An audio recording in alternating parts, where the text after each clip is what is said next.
This is the Crookedrivercast, where you've got Rob and Tom, two guys just trying to keep track of what the heck is going on in the great state of Ohio. This week, the show for the week of show 70, August 17th, week of something. Oh my gosh, just forget it. We're gone. We're into it. Let's go. Not even going to mess around with another take, Tom. Not even going to mess around with another take. He's done. Good enough. Very spontaneous. Lots of energy. Well, I mean, lots of energy when coming from me. Okay. How you doing this morning? In the morning? I'm doing all right. Good. I'm trying to push through the 6 or 7 beers I had last night while watching Ford versus Ferrari for the third time. What? Yeah, you ever seen Ford versus Ferrari? No, you told me about it. Yeah. I don't know if we talked about it. So I think I've watched it. This is the third time, but it was the first time the teenager was like, "Can we watch a movie tonight?" And I was like, wait, oh my gosh, am I? No, I am awake. Okay. Didn't have to pinch myself. I can just tell because then she rolled her eyes at me and walked away. But I was like, what about Ford versus Ferrari? Because she's kind of a car chick. How so? Daughter, chick. She when she's out driving, I'm like yelling at her. No, pay attention to the road. It doesn't matter if your vet passes you by. She likes not like she's going to be a gearhead, but she likes cars. She's noticing. Yeah. So one of the things that her and I we watch a lot of, and she watches it by herself, is the Top Gear show. Top Gear from BBC, and then they went over to Amazon once they got fired from the BBC and did a Grand Tour. So they're car guys. They review cars, but the shenanigans is what really attracts her because they rip on each other, they do practical jokes, all this other stuff. So I think that's turned her into. She likes Ferraris, she likes Lamborghinis. She like, yeah, I saw a Lamborghini today. And I'm like, are you sure it wasn't a vet? Because they all look like Lamborghinis now. No, that vet looks like a vet. Yeah, yes, now it does after it's been out. But I mean, when they first came out, when you go from one to the other, You go from a front engine to a mid engine car, like a Lamborghini. Yeah. Well, yeah. Well, they hired somebody from Lamborghinis, from what I understand it. Well, I don't know about that. I just they made it a supercar before it was just a cool car. Yes, and they all to in all fairness, a lot of times they look very similar, supercars. I mean, they look different, but there's a certain, they're all way wider. Like a Lamborghini is really wide. So those vets are really wide. You have to be able to make it handle. Yes. Speaking of the Ford versus Ferrari, back to the movie. Oh, yeah. Yeah, that's a great story. Ford tries to buy his Ferrari in the 60s, late 60s. Mm-mm. And Enzo Ferrari kind of played him a little bit. And a few years later, they went 1-2-3 at Le Mans just to shove it up Ferrari's butt. It's a pretty good story. But it was a good movie, and I got to push through the beer from last night and the cigar and all that stuff, for the show. You got anything? What do you got going on? What's going on this week with you? Oh, you know what? I filled up my tank on Tuesday, and I was paying $3.79 a gallon, which was already pissing me off. Mm-hmm. And then the next day, I'm driving to work, and I see it was $4.49. Same gas station? Same gas station. All the gas stations. Jumped up about 70 cents. How does that happen? Well, you know what? I was wondering about that, and I couldn't find any info on that. There was a strike at a British Petroleum place in Indiana, so that was causing a little bit of increase, but it shouldn't be 70 cents. But here's what I found out, and it was just from a local news report, I believe. I didn't look for a link or anything like that. But Columbus had that flood, right? Got flooded pretty good this past week. Okay. And DeWine declared an emergency. And Ohio has no anti-gouging, price gouging laws. So the gas companies decided to shove it up your butt. Wow. So that's the only reason it jumped up in Ohio like that. I mean, barrel prices are up a little bit, but not So 70s. the emergency gets rid of the anti-gouging regulations? No. So what does the one have to do with the other, though? Well, there's no anti-gouging. So they decided, oh, they're going to need more gas. So let's just jack up the prices. They're just gouging during the emergency. It should drop back down pretty soon. Yeah, but why wouldn't they just do that all the time? Like what? So my point is, all the it time, floods there's in no Columbus. reason to. It floods in Columbus, and they're going to raise it 70 cents in Cleveland, 2.5 hours away. Everywhere in Ohio, they just right. That's why I'm like, what? I just think it's an excuse for them to raise it. Yeah. But how is that not like? What's the difference? Like, it's an emergency, 4 hours away, so your gas over here is way more expensive. I'm not going to make sense of it. It's we're all getting bent over. It doesn't. And that was the reason they gave on the report that I saw. I didn't dig into it, but they were talking about gouging, or just because they're using it as a legitimate excuse. That was the reason it jumped up. They said was because Ohio doesn't have an anti-price gouging law like most states do. Yeah, I okay. I don't see the connection. I mean, what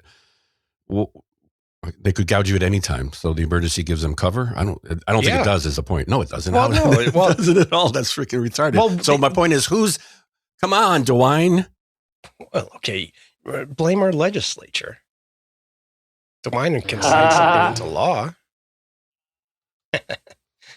Sure no, he's busy writing op-eds for the New York Times about how we should work on better immigration laws. Oh yes, because Haitians are crying with their ankle bracelets being put on. If I shared something on X, if anybody wants to see the video, I didn't even see it. I don't think I just shared it this morning. So if anybody wants to go see it, it's a total opportunistic video, like a kind of a fake video of Haitian getting his ankle bracelet put on and then crying. Oh, and this is in Springfield, Ohio. It's a guy from Springfield. I think I see something he like falls over or something. Yeah. That burns me because, well, what's going to happen in Springfield? What's going to happen in all the factories? And I'm like, well, I don't know. Maybe they pay people more and they can get something other than temporary status people that you're hiring them, but you're not sure when they're going to go back. So why would you hire? Like all of a sudden you're shocked and now your temporary workers are no longer available to work.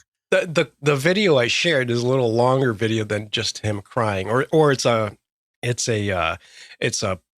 post, it's a thread on X, and the guy's been here I don't know how long, but he's been working here and he's working on getting his amnesty or whatever. Yep. Crap, but the guy doesn't speak a lick of English yet. There's a person talking for him there. You don't need to if you're surrounded by and everybody where you work at, and then they cater to you at work so that they, instead of giving you classes to learn English, they teach the people the people who work at the plant already your language. Yep. Or get an interpreter, like you said. Yeah. Yeah. No. So there's that, and then you know what else I shared on X this morning? If anybody wants to go see it, is Laura Loomer, who I'm not a big fan of. But Amy Acton has been loomered. She got loomered. She released a 911 call transcript that Amy Acton's daughter made in 2019 while she was the acting health, whatever you call her. Czar. Yeah. So this was before COVID, but sounds evil. It was a 911 call her daughter made, her adult daughter. Yeah, we finally found out who made the call. Yeah, her adult daughter, and it was, I guess she was throwing some stuff around and breaking glass. Yes, they were having a spat. Her and her husband were arguing because she wasn't home enough for him. So he was arguing and they were both drinking. And this is during COVID though, isn't it? No, 2019. Oh, so it's before she was actually busy. Yeah, it was before she was busy. So I think this is her daughter, but it's her daughter's stepdad because she was on her way to her dad's place when she made the phone call. You could read the story. Yeah. I don't want to get into it too much, but anyways, she did. She had a domestic dispute with her husband, and that's what the 911 call was. And her team has been spinning it like a record, so making all kinds of excuses. And she took pills. She didn't know how many pills she took, also, while she was drinking. Yeah, that's what's in the police report. It explains a lot. I mean, this is all I get from that because I don't think it's a domestic. Well, it explains this, right? Hang on a second here. Oh, hang on. Audible. I've said over and over to you that every one of us matters and every day matters. But today is the day that matters. Today is the day that we have to batten down those hatches. Yes, that is the person that hatches are battened. That is the person that locked us down. Right. That's what I was about to say. Was really all this does to me is solidify that when I'm going, is she drunk or? Yeah, she probably is. Yeah, she's drunk or I don't know, but she sounds like she has a speech impediment. Yeah, it's called 3 glasses of Chardonnay and. And some pills. 3, that's it. Yeah, she's a woman. Oh, and a couple. She's not a big girl. And some kind of pills of some sort. I don't know. Well, her team was calling them migraine pills, but I don't know about that. I think it could be some shaky hands type of pills that keep her anxiety down. Ooh, those can be fun pills. Yes, fun time pills, especially when you have some Chardonnay or in my case, a few beers. I take note of it, but it's similar. Like we failed to mention anything about Max Miller last week, and because there's not a whole lot to mention other than hyperbolic BS. Like, oh my gosh, they're getting divorced and they hate each other. Yeah. It is interesting to note that Max Miller, if you haven't followed it, he's going through a divorce, and he's abusing her, scolding water, this, that. And you're like, well, of course, so it's campaign season. She's going to go after him any way she can because she wants to get back for whatever. It's a messy divorce, as often they are. But the little note in there is like, well, who he married, like his soon-to-be ex-wife is John Husted's daughter. John Husted's daughter. Oh, really? Yes. So that puts a bigger twist in it. It's Marino's. Marino's daughter, sorry. Okay. Sorry. Yeah. Same idea. Sorry. Yeah. Marino's daughter. So it's like, well, I mean, and Marino's come out and said, some things that you were like, oh, well, that's interesting. But still, it's a freaking messy divorce. What is there to... Daddy's going to side with daughter. Yes. It is interesting that because of the political situation that he would come out and say that. That is something of note, right? But yeah, yes, it's a father-daughter. He's going to come out and say whatever. And that would be one of the few things maybe that a politician would say, yeah, screw my party. But still, again, it's a freaking messy. Like, oh, Max Miller got to step down. I don't know yet. Do we just allegations mean you're guilty? I guess apparently. So. Like I said, we haven't mentioned it really because there's not a whole lot to mention other than allegations. We're going back to the Me Too era here. Yeah, except on the right this time. Yeah. And you know what? What could go wrong? You know what? I wanted to do a little follow-up on. We talked about flock cameras. Oh, yeah. Yeah. And Columbus officials are reviewing the city's flock license plate reader network after an audit found more than 15,000 searches potentially related to immigration enforcement. Columbus police operate 65 cameras and have since disabled nationwide. and statewide searches. And let's see, there was, I thought I saved it. Anyway, somebody in Reynoldsburg, Ohio, there was a couple of people stalking their exes, a couple of cops using flock cameras to stalk their. Yeah, like in the clips that we were showing from, what that guy's name was, I forgot now. Shoot. And from his channel, he was saying the same thing. Oh, what could you imagine this power be used to do this, that, and the other thing? Is like, well, yeah, it's already happened many times. Yeah, it's happening, and so they got fired for that, so that's a good thing. And I shared a couple of things from Mr. Guns and Gear, yeah, on X, and he's really kind of hitting the flock cameras and the standing up for the Fourth Amendment pretty hard, and he's sharing a ton of stuff. A woman got pulled over twice in 1 week at gunpoint because her car was flagged by a flock camera as a potential murderer. And there's a pretty good interview there with her, so check it out if you want to look into that. Yeah. Well, Flock, speaking of that, I've seen some stuff come across that Flock is changing some of their policies on these cameras. They're not, really? They're looking at going to, I think 2 weeks from 31 days as far as saved, and putting extra, seems like extra logging or to see who's going in and out. I can't remember exactly how they had mentioned it, but something about making it more restrictive on who can actually go in and go out of the system and log it better or more, or something to that effect. Yeah. No kidding.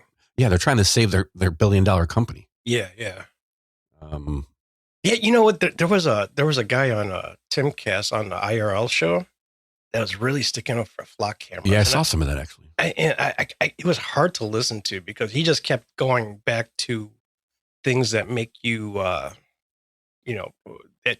play with your feelings. Yes, it's all emotion. It was all emotion. Yeah. And but what about the child that, yes, right, we get it. Right. But what about, and then Tim's point was great. Like, so how many false positives, basically, he was asking, like, what's the limit? Like, how many should it be? right. mine's one is too many. What's yours? Yeah. What are you willing to give up was his question for this safety, for this security. He thought like New York City has like 1,200 cameras. Yeah. And he thought that was a good, the way they have it set up is a good way to have every city set up. Not meaning Cleveland would have 1,200, but it probably have a few hundred. Yeah, comparatively, which they have. I mean, Cleveland already probably has close to 100. Well, this little report said 65 in Columbus, so I would think, yeah, Cleveland's probably around the same. I looked at around University Circle, Wade Lagoon, and all that stuff over there, and there had to have been 30 just there. I mean, it was just like if you're going to go out into those outer, is that Cleveland, wasn't it? That's Cleveland Heights. I mean, I don't know how that works. It's the metropolitan area. So. Yeah, that's true. Metro area. That's a lot of it's Cleveland Clinic too. Yeah, really the city. That's huge Cleveland Clinic territory. Well, most of Cleveland is actually at this point, but right. But yeah, flock cameras making a little bit of change. I think they're trying to take some of the heat off and not scare their investors. Yep, good thing. And you know what? We had the biggest news of the week. This past, what was it? Maybe Thursday? Do you like the Second Amendment, Rob? I'd love the Second Amendment. I heart the Second Amendment, Tom.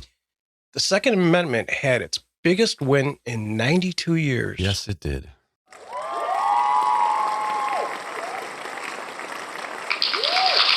Yeah. Except in Ohio. Yeah.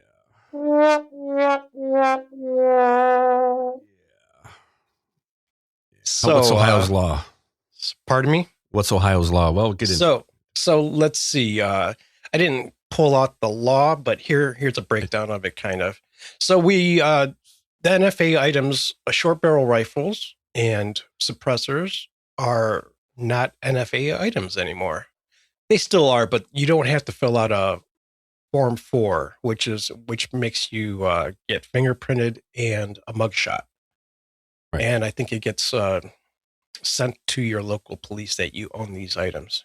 So in the past, there's regulations on, and it was very weird and muddy, but if your AR has a certain length barrel, under a certain length barrel, Under 16 inches. under 16 inches, it had to be classified, and you had to pay an extra fee and get it registered with the federal government as a short barrel rifle. Yeah, there was a $200 tax stamp that you paid, and then you had to basically register it. Yeah, it's twofold. It's you got to pay money, which $200 on, $200 was set back in 1934, Yeah. which was a ton of money back then. It made it impossible for people to actually buy these items with that $200 stamp, because back then a gun probably cost like $20.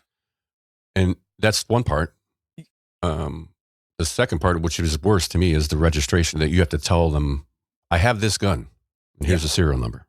And nobody else can use it, and you can't sell it without some type of, without the buyer going through probably the same type of, I don't even think you can sell it. So a lot of people just, opened up trusts so they can share it with their household. I believe that's how it worked, right? Right. And the little loophole was, well, there's AR pistols, which are short-barreled AR-15 pistols. It's a pistol. Because you can manipulate it with one hand, or you can shoot it with one hand, because you could put a brace on it and stuff like that. So that was kind of the loophole, and that went back and forth depending on who was president. Well, that's been struck down now. Yeah, and that's also been struck down. But the other thing is suppressors. To me, that's the biggest thing. I mean, obviously I can put my brace back on my AR pistol. Yeah, no, soon we'll be able to put a real stock on there. Yeah. So I have a brace on 2 short barrel ARs, and a real stock will be going on one of them for sure. As soon as Ohio fixes their law, because here's the law in Ohio. Sawed-off shotguns and silencers are considered dangerous ordnance, which, if you own them, is a 5th-degree felony. And you were exempt if you followed the NFA, text for Form 4. So if you went through the NFA and filed the Form 4 and paid your tax stamp, you were exempt from Ohio's law of the short barrel rifle and silencer being considered dangerous ordnance. So that was the only way you were exempt from it. So now Ohio's kind of in a pickle because there is no Form 4 anymore. So now what happens in Ohio? We still can't own those. So, or we can't go buy them right now. In a typical Ohio fashion, we did it bass-ackwards. Yeah. In comparison to, obviously, Texas. I think Texas law was, it's as illegal, basically, it's illegal as long as it's federally illegal. Once this changed, it's legal in Texas, because Texas law says it really revolves around, the only reason it's illegal in Texas is because the federal government says it is. Once that goes away, it's all good. So we did it backwards. We said it's illegal in Ohio, but the only way you get around it is because you can do it federally through this. Now, so we have to get that changed. And so the good news is it's an election season. Yes. But here's everybody that needs more info on this, go to ohiogunowners.org. They have a good section in there of all the Republicans that voted against a bill that was introduced this past, it was in the spring. It was a carry bill, which made constitutional carry the same as if you have a license to carry. I think it just made the laws the same. And what it had in that bill was changing the dangerous ordnance law. And I believe there was about 10 reps in Ohio, or, your district rep. Yeah, right. They voted against it. And they voted with the Democrats, and they voted against it. And one of them, which really pisses me off, is Mike Davila, who I thought was a pretty darn good rep for District 17.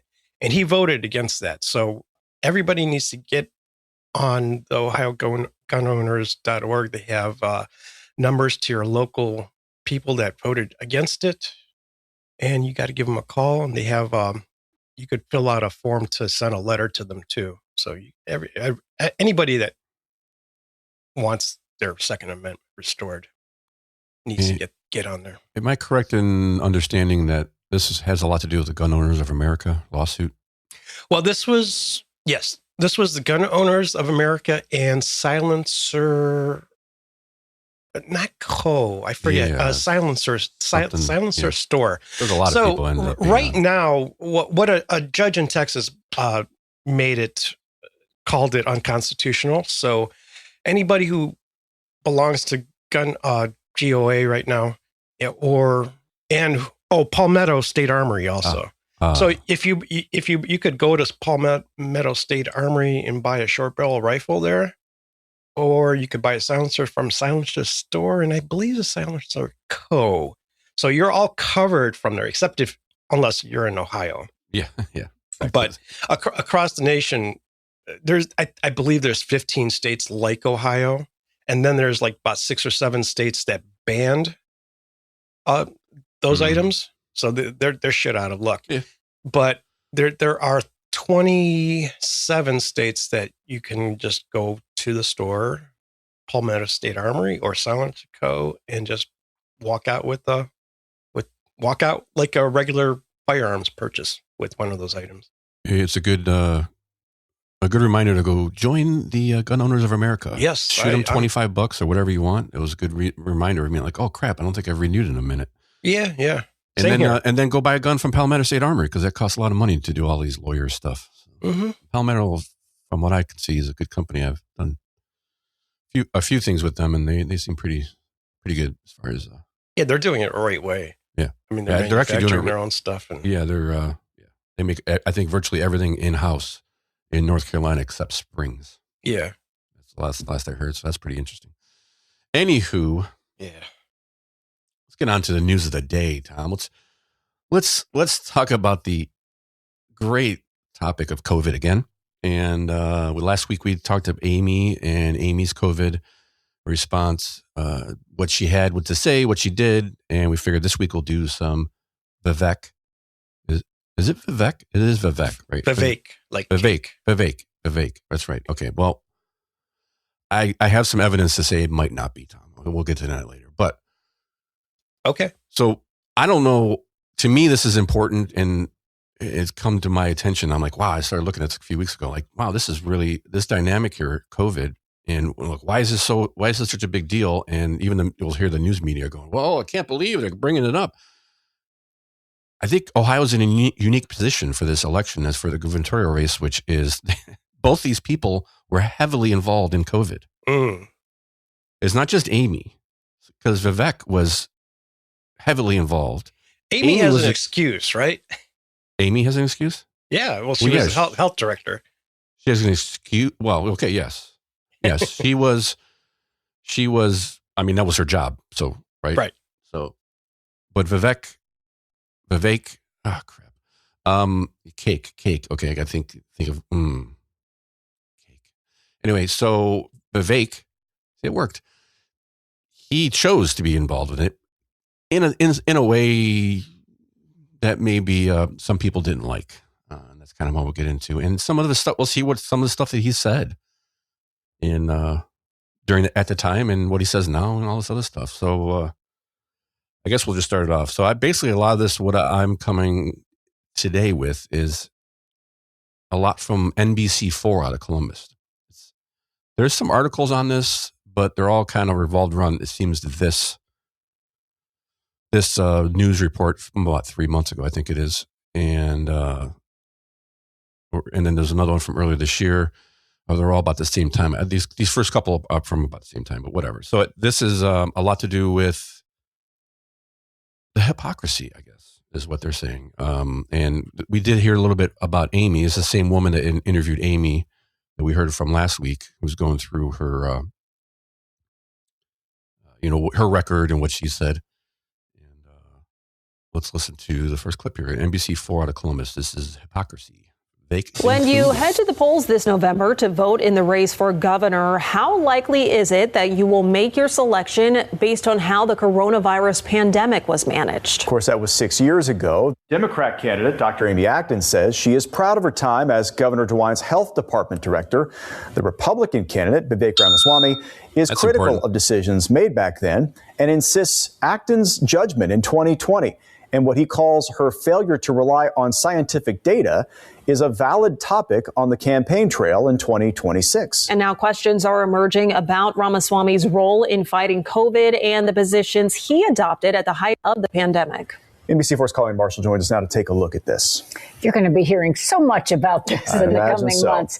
And of course, we are talking about this because voters will be reminded repeatedly about the chaos and disruptions to their lives during the COVID crisis. Vivek Ramaswamy and the Republican Amy Acton. The GOP has labeled her Lockdown Amy. Democrats, though, are pointing to what they call the Ramaswamy hypocrisy because of positions he adopted in 2020. And they say there's all kind of evidence to prove it. Some of that evidence you are about to hear. Could we tolerate a national system in which certain people on the basis of a biomarker are segregated to say you can't go back to normal life, where certain people get a head start? That's Vivek Ramaswamy in April of 2020. Then the CEO of a biopharma company answering questions about how the COVID crisis should be handled and backing the rollout of universal mandatory antibody testing. To set up a mandatory program of effectively at-home testing that's universally available and applied, where we actually are then able to answer that question. Is it 5%? Is it 10%? Is it 20% of the population? Or is it more that have a level of immunity?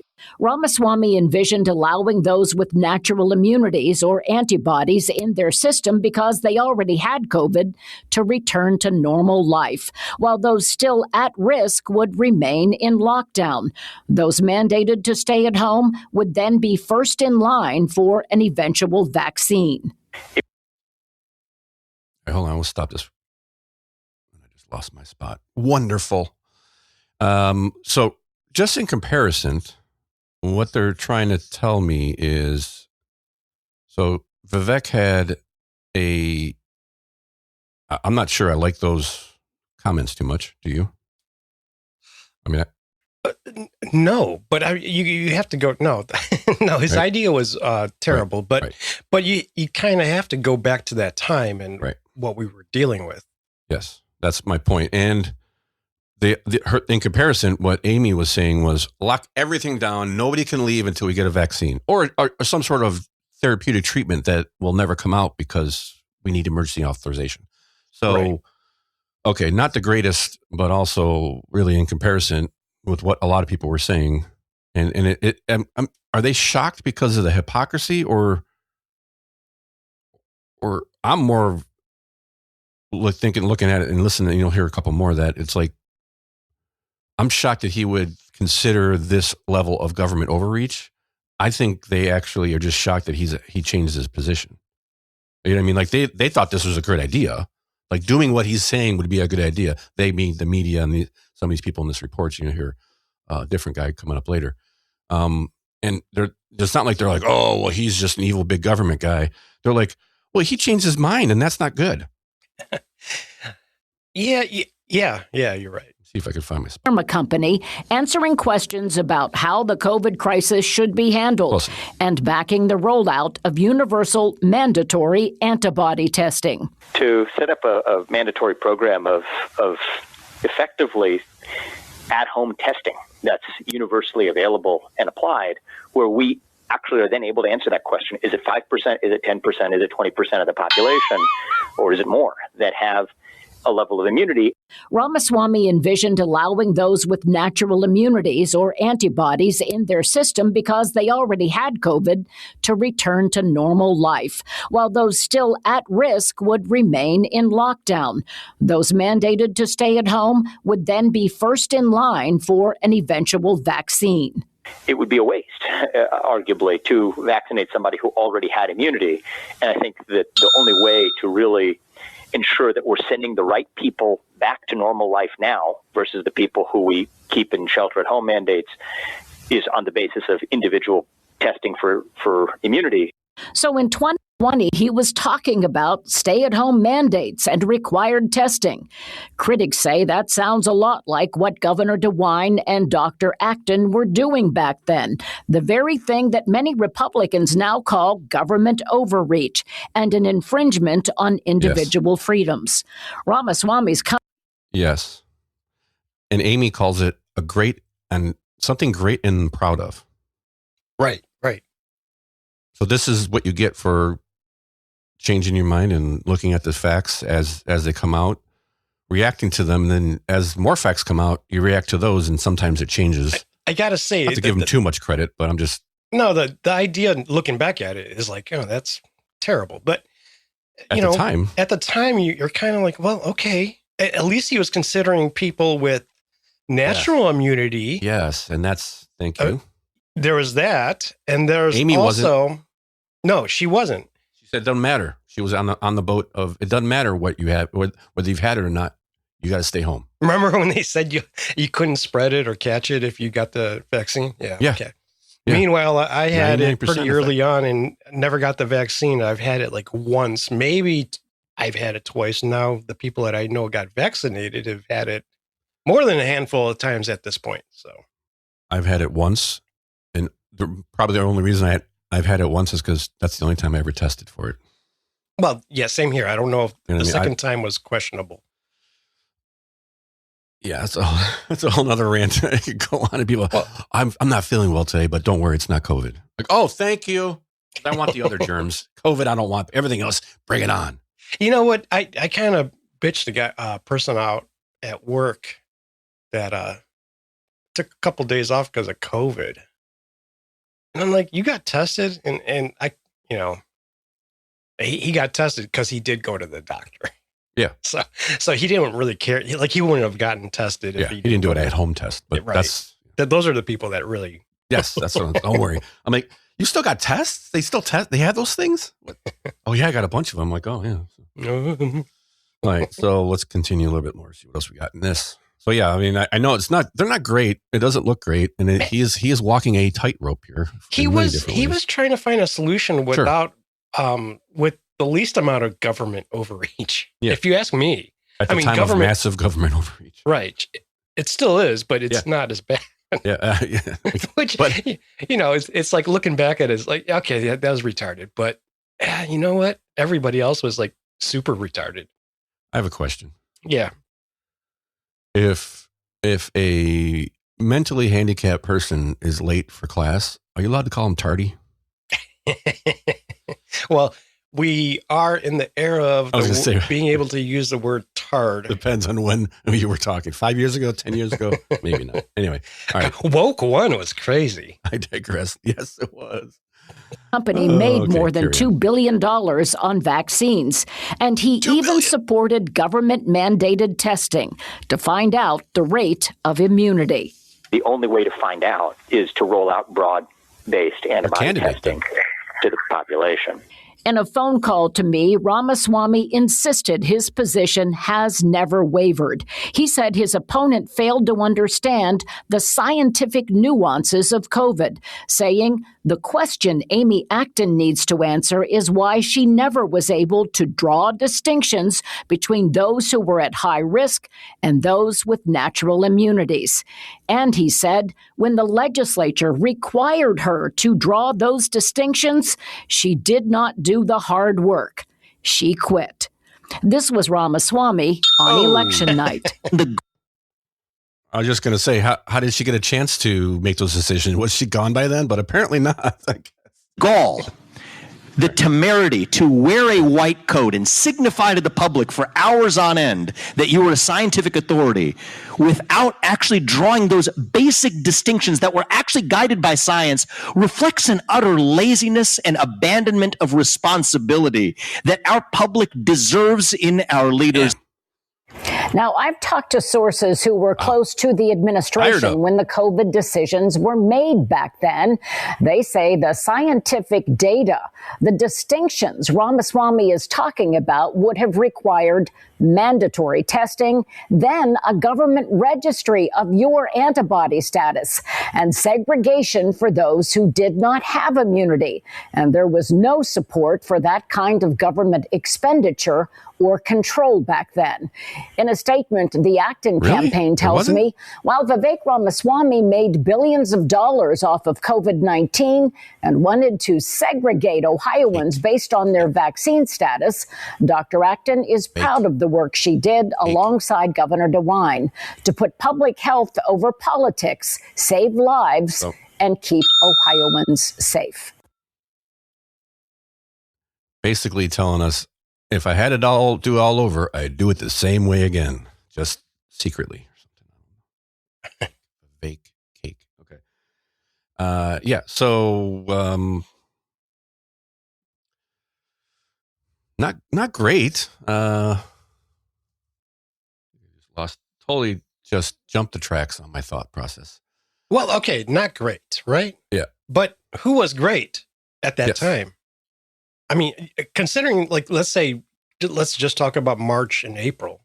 Yeah, this was April, a lot of these. Okay, so, I mean, that's still very early. Early on, we're still probably in the, the week, close down week to what was it called? Slow down the spread or flatten whatever? the curve. Flatten the curve. Flatten the curve.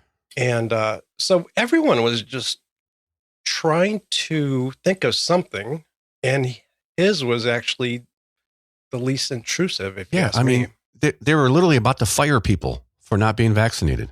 Well, that comes later, yes. Right, but this would have been you would have had if you had somebody thinking this way, at least.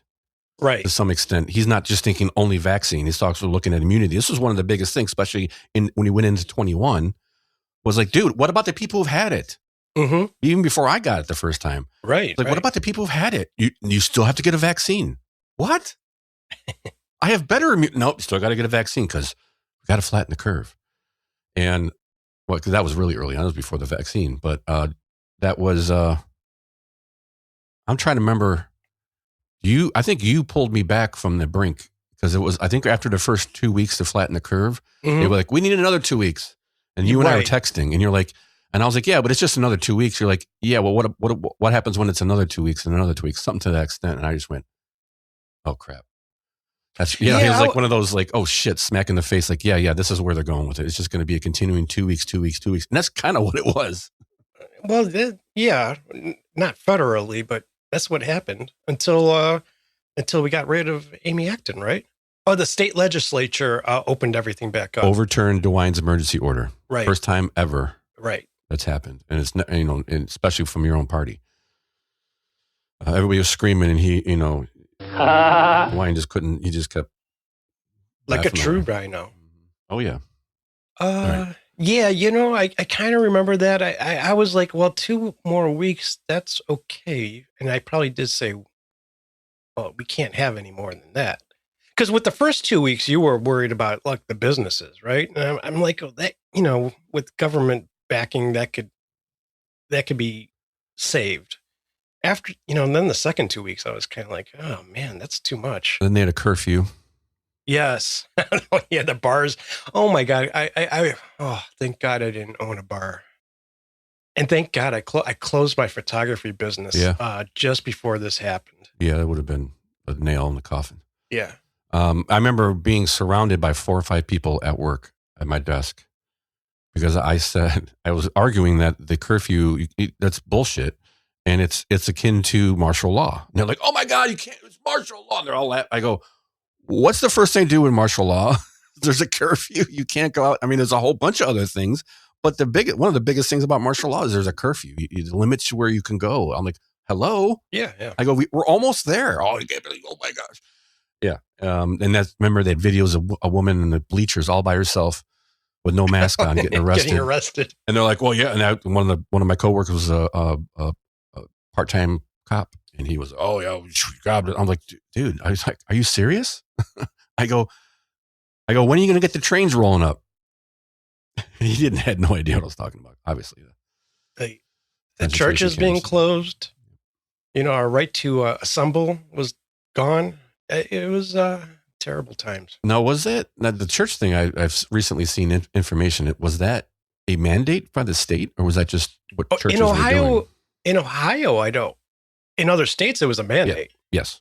In Ohio, I don't think it was. I don't think so either. I think at first it was just a precaution, especially for the elderly. Right. All right. So now they've got this Colleen Marshall. She's on a, I think it's a podcast called Nightcap for NBC4, because I see Fox is doing this now, and some of the other local places are doing these video podcasts. So they, they're in a studio where they normally don't need a big mic in front of them, but now they do, and cans sometimes cans. I was like, oh, they're trying to get the podcast. Yeah, the podcast look, and I see Fox is doing it. It's not like they're doing it on their own. Are they podcasts though? They're on YouTube. Yeah, but they're in the studio that they normally broadcast out of Fox, and they brought a mic in. That's what I look at it like this. This is what this is. Yeah. They're not on the set in this video. When you go, it'll be in the show notes. Oh yeah, share the show. Crookedrivercast.com. You get the show notes, and we'll have all these clips and where I pulled all these clips from. I'll remind people during the show, not the end of the show like I did last week. Bad. Crookedrivercast.com, crookedrivercast@gmail.com. Give us a email. Anyway, so you'll be able to see they're somewhere. I think they're almost. I wonder if they're in the same room because the background looks similar. Anyway, so they're going back and forth on this COVID thing. They bring up a few points. So I kind of clipped a couple from it. We can go through it. Let's hear what else they have to say. This is COVID now by Colleen Marshall. And Colleen, that story that you're breaking now of Vivek Ramaswamy and his role during COVID times, it's really interesting to look at, especially since he's been very forward about attacking Dr. Acton about her responsibilities during COVID. Yeah, you probably noticed very early on in the political campaign season, not just Vivek Ramaswamy, but the Republican Party in general has gone after her. They labeled her Lockdown Amy because I think they do opposition research. They talk to voters, and they probably thought this is where she's really vulnerable. Now, the problem for them is that back at the time of COVID, he was quite open about thinking not only that people had to be isolated and segregated if they were sick, but that there should be some kind of a testing program so that gradually the people who got either natural antibodies or had COVID, so they had the antibodies in their system, could gradually be let back to work. But that would require something else he was advocating back then, a national registry. So think now about what that sounds like. Mandatory testing, that you would have to register with the government, that you would have to prove your status of antibodies. And that itself seems like government overreach that his party is criticizing. Yeah, I know.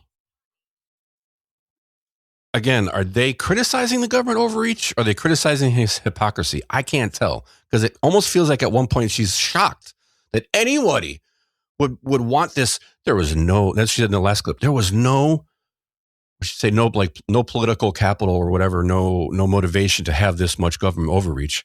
What? Yes, there was. There absolutely was. They were trying to fire people if they didn't have the vaccine when Biden became, it's like in 22, late 21, I think it was 22. So I don't know. Are they shocked because he changed his mind? Oh my gosh. And according to Vivek, he doesn't really change his mind. He was just saying, he's basically saying, follow the science, basically what he's saying. But he's not saying he is the science. No, you're right. Or that she is the healthcare in Ohio. What did she say last week? When I really knock it out of the park. Oh yeah. What park did you knock it out of? You knocked it out of the park when you quit. Yeah. Oh, damn. Wait. There we go. All right, let's go with this. So now there is something, the money making part that they may have something on, but let's see what did he make money on? How did they make his money? He was part of a biotech firm, Roivant Sciences. Ramaswamy was the advisor of, or was on the board of, or he was invested in, and quickly sold it after COVID. But how did he make his money? Was he trying to? Did he put in for a vaccine and go, oops, couldn't make one, but we're keeping the money? And not only that, but correct me if I'm wrong here. Did he, or I guess his company, stand to gain from those policies that he was kind of advocating for? Well, what he stood to gain from was vaccines. He was the head of what was a biopharma company. He has subsequently sold that company. But how he did end up making a lot of money off of vaccines, he had a delivery system that was patented by his company that Moderna was using. He sued Moderna and I think maybe Pfizer as well, because they were using this patented delivery system. And he made more than $2 billion. His company did. Wow. Because of that delivery system for vaccines. Wow. It's one of the reasons he is a billionaire today. So he did profit from the vaccine mandate, the vaccines as they rolled out. Okay. So his company that he was invested, owned, whatever, had a delivery system for vaccines that Pfizer and Moderna stole, and he sued to get compensation from. That's how he made money at COVID. Does that sound like what she said to you? Yeah. So it wasn't like some of the companies that just said, there was a lot of companies that said, we're making a vaccine. They got a bunch of money, and then they never made a vaccine because they failed at the vaccine. This was we're going to give you money now in hopes that you make something to make it speed up the process. This was, one of the things they could actually push back on Trump on was the vaccine and stuff like that. And they never really did, the left. And I'm thinking they know why, because it's running through their veins right now. So, okay, doesn't seem very nefarious to me. No. Because that's one of Amy's biggest points, is she made billions off the COVID emergency while I was helping the public lock them down and shut down schools. While she was throwing wine glasses at her husband. While she was tossing one back and I didn't want this episode to be wasn't supposed to be rah-rah Vivek. No. Well, okay. Let's go to the next one. Let's go to the next one. Okay. Here's another thing. What was he doing during COVID? So here's the dynamic, or the interesting dynamic we have in Ohio, because both these people that are running for governor had major roles in the COVID response. And here's what Vivek did. And he also, at that time, was calling himself part of the advisory council for the state of Ohio. Right. He also was the COVID advisor for John Husted, the lieutenant governor at that time. So he was giving the kinds of things that you heard about on that tape. He was giving that advice because he owned this biopharma company.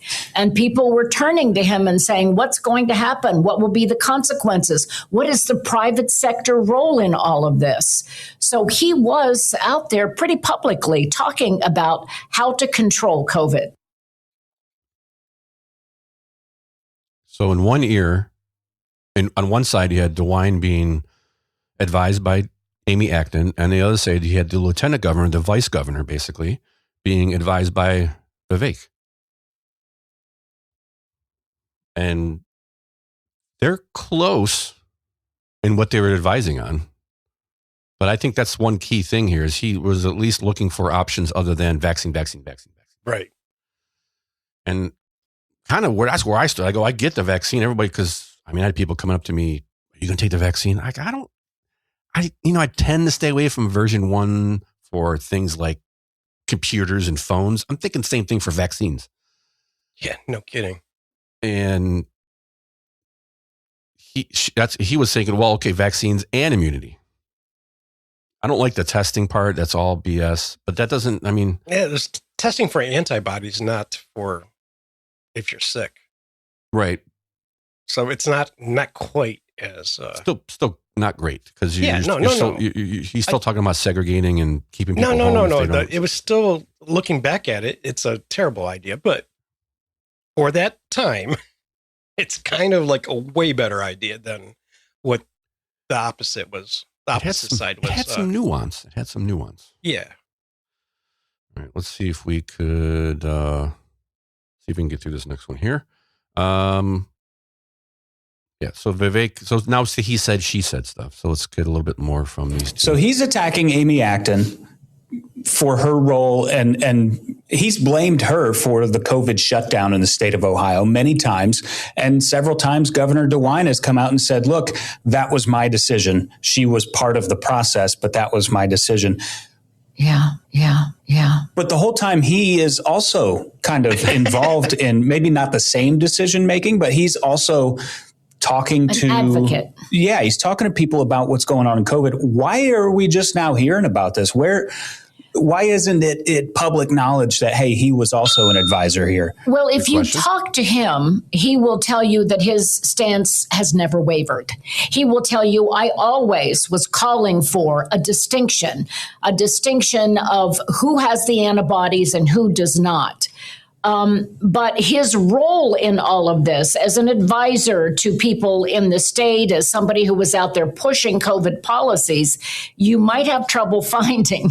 He doesn't include it on any of his resumes, certainly not in his commercials. And it's been widely reported that it was on his Wikipedia page and that he somehow got that scrubbed off. So any reference to him as being part of the Ohio Advisory Council for COVID is not any official record for him anymore.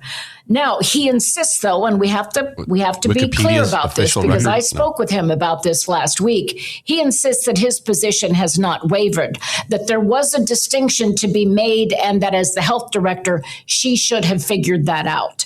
How you do that without a national registry, without mandatory testing, I'm not sure. But he says that's been his position all along. Boy, we're just getting warmed up, aren't we? Yeah, and this is... Yes, we are. So, does it matter, though? Let's get right into this last one here. And, you got to wonder.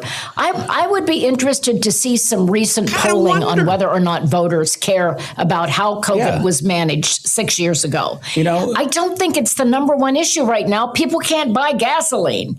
So I would be interested for some more recent polling on that, wouldn't you? I think that maybe we should put a News at 9 poll out there. I think you should. To see what the topic that people care about the most is, and see where COVID and their roles during that time stack against other issues. And would ask, I would be interested, if you are going to do this, I would be interested to see, will the way that COVID was managed in 2020 influence your vote in 2026? Yeah. I want to know if this matters to voters. It might. I mean, people were inconvenienced. Certainly there was a lot of chaos. Lives were disrupted. People felt like they couldn't go out. It was a medical emergency. Do we put blame on her? Do we blame DeWine? Do we say they did the best they could? I don't know. I'd be interested to see what voters think. Yes, I would be too. And I would be too how inconvenienced they felt during COVID. When my kids came home from school with their masks soaking in their own saliva. So, does it matter? What do you think? Does it matter? Does it matter to the electorate? Do people care? Oh, I think this is what we know these people by. Yeah. Well, Amy by. Most people don't know Vivek's stance back then. Yes. So that is something newsworthy, but again, this is Amy's time to lead. This was her biggest political career move point in her life, whatever you want to call it. And So that's why one of the reasons I look at it like that. Like, what else do I have to look at? What did she do under pressure? Well, she quit. Oh yeah, she quit. Yeah, I mean that should be like a disqualifier right there for anybody to like vote for her. I really can't believe the Democrats didn't put somebody else up. Who? The other guy's going for Senate right now. He was never going to get the governor. He was probably polling worse than her. But right. But I mean, gosh, almost anybody. More importantly to me, yes, to your point, actually, why is she so close? It's like, oh, I think that, I mean, I don't, right. Yeah. The polls are, what is it right now? You want me to look that up? It depends on which poll, but I mean, in aggregate, I bet they're almost neck and neck. And sometimes one is 1 or 2 points ahead. They're always in the margin of error from what I see. You looked that up, but while you looked that up, I'm going to play this because I'm not sure, Tom. According to the Pepper part go ahead. Right now, from a Fox report, yeah, it's Ramaswamy up by 2. Fox poll, but Fox poll is, I mean, I don't know. There aren't or any other polls right now. There's that's just weird. But I've seen them all within like 1 or 2. 3 points. Which the part that's making it bad for Ramaswamy is it's the name Ramaswamy. Mm-hmm. There's a lot of people that just won't vote for him because of that, even if they're conservative. Yep. And there's a lot of people that find him to be kind of like a used car salesman. There's the people that consider the Obama him, side. Yeah. Well, no, I think conservatives, I mean, you got conservatives considering him Obama dot. Yeah. Like just a smooth talker. Right. He brings nothing good to the table. He's smart and he can speak very well. So I personally predict he's going to win, but it's not going to be by as much as he should win by. That's what like really? Really? Her? And when you watch them online, it's funny that people rah Amy. I'm just like, ugh, okay. I don't know anybody. I seriously don't know one person that is even considering her, even if they're I do, but they're the type that have they're old and they have blue streaks in their hair. Mm.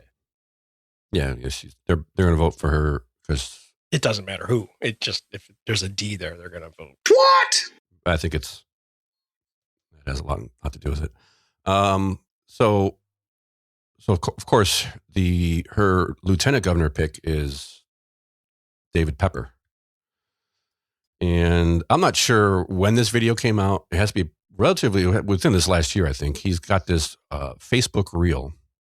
And this is where I come in. I'm not sure, Tom. Either he doesn't know how to say his name or spell his name, or he's trolling. Listen to his little Facebook reel on basically running through, some of the stuff we've already heard before. Hey, what he's saying is what we were saying, basically. But why does he keep missing? So Vivek Ramaswamy running for governor has serious issues with the truth and serious issues with changing his story all the time. And there's no better example of this he's looking than at what a he's doing whiteboard right now. You're probably seeing in Ohio these ads attacking Amy Acton for her response during COVID. You would never know what Vivek Ramaswamy was saying himself during COVID if you just watch those ads. So let me give you a reminder of what the Vivek Ramaswamy plan for COVID was as it was happening. Let's go through it real quick, and you'll see just what a dishonest person this guy running for governor is when you look at his ads. So what was... So good point to break it, because a dishonest person he is. On the whiteboard, he's got a list of things he's about to go through. And at the top of the whiteboard, it says VIX. It says VVIX, V-I. Like it's V-I-C-K. Oh, no, I got to look it up. It's V-I-V-C-K-S. C-K-S. I think that's what it says, yeah. V-I-V-C-K-S COVID. So either David Pepper is I don't know which way to go, Tom. He's either an imbecile or he's trolling. I don't think he's clever enough to troll. Do you really think he misspelled his name that bad? Yeah. I'd love to see Amy's notes. Funny. Oh, yeah. Well, I mean, this is something he produced for Facebook. This is not like a behind the scenes thing. He's doing this in front of the camera for a Facebook reel. I mean, this is a prepared campaign thing. And because I'm thinking you're right, because is that a way to, like, I don't know. Is that a good strategy to make fun of the spelling of your opponent's name? I don't think so. No, because you're trying to get those people to vote for you too. Yeah. Like so I would lean to your point then. To your. Yeah. An imbecile. Yes. Let's go a little bit longer. Well, listen, if you're running for governor or if you're running for president, you don't want the vice president or governor or whatever you call them to be smarter than you. That's true. Yeah. I mean, Biden, and then you got Kamala. You had Obama, Biden, Kamala. It's like each one's like a couple of tiers down. Wow. Yeah. Man, that's a good analogy. I like that. Yeah, they're all. So what? Kamala's above Biden or below Biden? Below Biden. Wow, that's pretty bad. Well, yeah, it makes sense. Listen, Biden when he was 65 was a lot better than Kamala at her age. Right, but even at 80, almost at 70 something, and half, not even half there, he was still a better choice than Kamala. Yeah. Well, yeah. But they really had no choice after that debate. Anyway, let's. Does he correct it? No. The Vivek COVID plan? Well, first of all, he was very clear, and his company was investing in some of the stuff, that vaccines were the key, he said, to ultimately getting out of COVID. He was very clear that he was okay with shelter-at-home mandates. He pushed for something that didn't happen in any state in the country, including Ohio, which was mandatory testing for antibodies. He would have had the government force every single citizen to get a test, which is something no state did. And then for him, the reason to do that was if you did a mandatory test and you were shown to be immune, you had a biomarker, which he said would allow us to segregate the populations. And that would also be the moment where people under shelter-at-home rules would be allowed to re-enter society. So think about that. Too bad. That's enough. Man, this is so great. VVIX. Let's finally, I guess, to wrap this up, let's hear a little bit. This is like a minute or so from Vivek in one of his campaign speeches. This is from C-SPAN link or article. It's not even an article. It's just a video link. What's Vivek saying about it? Because we haven't heard much from him as far as. Let's talk about what happened during COVID. Implemented by my opponent, Dr. Amy Acton, the health czar of Ohio. Walk that line. Who led Ohio to be the first state in the United States of America to shut down our public schools while leaving the private schools open. Okay, I know this was a lab-engineered virus, but they did not engineer it to just infect public school students, but not private school students. It didn't work that way, okay? It affected schools in public or private schools just equally, which is to say very minimally at all in terms of risk. Take Cincinnati, where I grew up. My high school, St. X, was closed for 5 days during the pandemic. Cincinnati public schools were closed for nearly 2 years. All right, those kids in those public schools will never get those 2 years of their education back. We can never change that history. And now our opponents will preach about inequality while creating the conditions for the very inequality that they created. I don't have patience for that. So I believe in speaking the truth. We need standards in our schools. The people who destroyed our schools, that showering them with money, did that help those schools? No, it didn't, because the kids were sitting at home, not learning, while private school kids were actually leaping ahead. That's not right.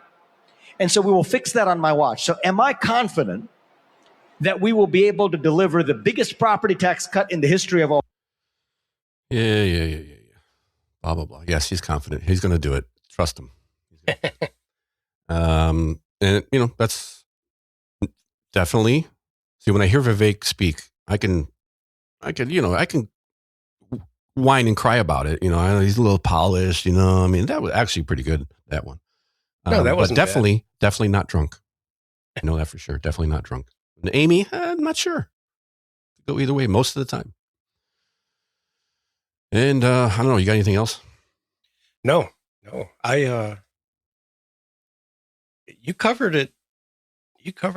I was looking at what he was the board member of. Yeah. A little bit, and I couldn't find anything that really kind of made him look slimy with that. That was one of the main things I wanted to look at was what's the accusation of him making billions off of this? And if it was, hey, we're going to make a vaccine and then didn't, it would have been a different story. Right. That would be a scam to me, or could be at least. This seems like not. Yeah, I think there's other questionable things in his past that we probably will look into when we. I think we need to do an episode where we compare them. Yeah, we will. Right before the election. Yeah, less about COVID, more just about things in general. Yeah, we can go into because there's some shady stuff with the company he owned.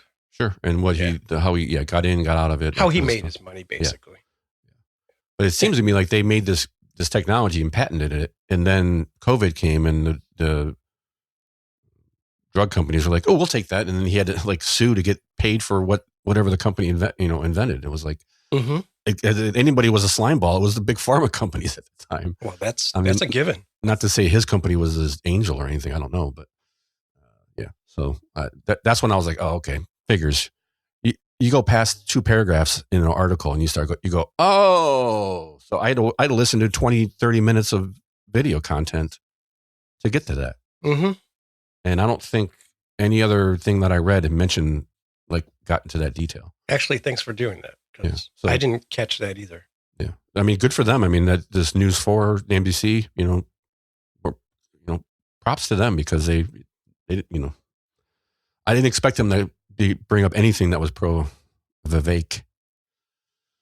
It still seemed like they were trying to spin it. Oh, yes. Yes. But at least they had some of both sides there. That's really all you can ask for. I mean, obviously, it'd be great if it was completely balanced, but hey, humans.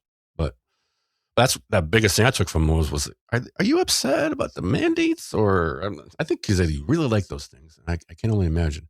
So on that note, I mean, leave it up to you, the people out there going, hey, which one do I like?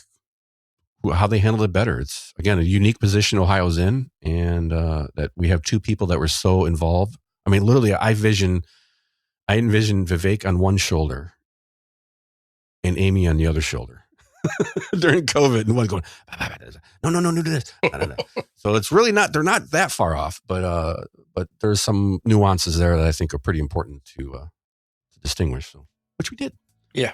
And on a happy note, we appreciate everybody listening. Check out the blog every Monday, crookedrivercast.com. Send us an email.